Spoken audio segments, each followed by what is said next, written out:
રોશન વસાવા આજે હું metro પોલીની ST કેમ્પમાં આવ્યો છું.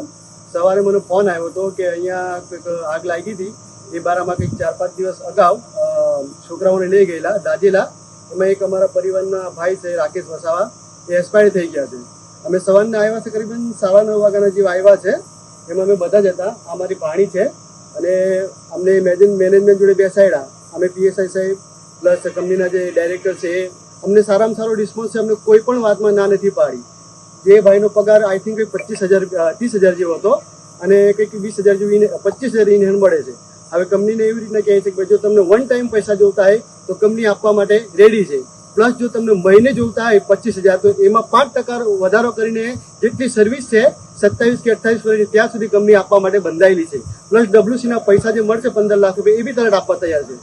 અહીંયા ચેતર વસાવા આવીને જાણીને લોકોને ઉશ્કેરે છે. પ્લસ એવી ડિમાન્ડ કરે છે કે ભાઈ મેનેજરને બહાર કાઢો. પણ ભાઈ આ ખાલી પૈસા માટે આવ્યો છે, આ આપણા સમાજ માટે નથી આવ્યો. હું મારી વાત કરું, હું ભાજપમાં નથી કે નથી કોંગ્રેસનો, હું મારા પરિવારની રીતે આવ્યો છું. મારી દીદીને લઈને મને કોઈ અટકાવ્યો, મને કોઈ પોલીસવાળાએ દબાણ કર્યું નથી ને મને કોઈ માનસિક રીતે મેં હેરેસમેન્ટ કર્યું નથી. સ્વતંત્ર રીતે એ આપું છું સ્ટેટમેન્ટ મારું. અને આવનારા સમયમાં કંઈ પણ જો બહાર હુલ્લડ થશે એની સંપૂર્ણ જવાબદારી ચેતર વસાવાની રહેશે. એ ભાઈ જાણીને અહીંયા પૈસા કાઢવા માટે આવ્યો છે.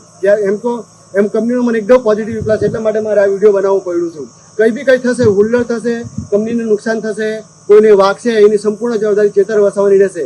ચેતર વસાવાના મારે સમાજની રીતે એક જ કહેવું છે, ભાઈ હવે તારે હીરો બનવાની કોઈ જરૂર નથી. અમે બધા જાગૃત જ છે કે તારી લપ્પન છપ્પન બધું મૂકી દે અને ઘરે જતો રહે અને અમને શાંતિથી પોતે બી જીવ અને મને બી જીવવા દે. અમને રાઇટિંગમાં આપવા બી કીધું છે કંપનીએ અને એની જવાબદારી હું જીવું. મારી પાસે પેપર આવશે એટલે હું મીડિયાની સામે અહીંયા આપી છે. જો મને રાઇટિંગમાં નહીં આપે મીડિયાવાળો બરાબર કે કંપનીવાળો તો એના માટે કંપની બંધાયેલી છે. હું કહું છું કે જો મને રાઇટિંગમાં પેપર આપશે એના માટે જ અહીંયા ઊભો છું. જો નહીં આપશે રાઇટિંગમાં પેપર તો એના માટે મારી કોઈ જવાબદારી થતી નથી. એના માટે સંપૂર્ણ ઇનલીગલ રીતે કે કાયદેકીય મને કંપની ઠેકો છે એ હું અહીંયા કોર્ટમાં સાબિત કરી. આ વિડીયો ચેતરભાઈ માટે બનાવેલું ખાસ એના માટે, એ બહાર હુલ્લડ ના કરે એટલા માટે. ત્યારે જ ન્યૂઝરૂમ ગુજરાતની યુટ્યુબ ચેનલને સબસ્ક્રાઇબ કરો અને ઇન્સ્ટાગ્રામ અને ફેસબુક પર ફોલો કરો. અપડેટ રહો, સત્યની સાથે રહો.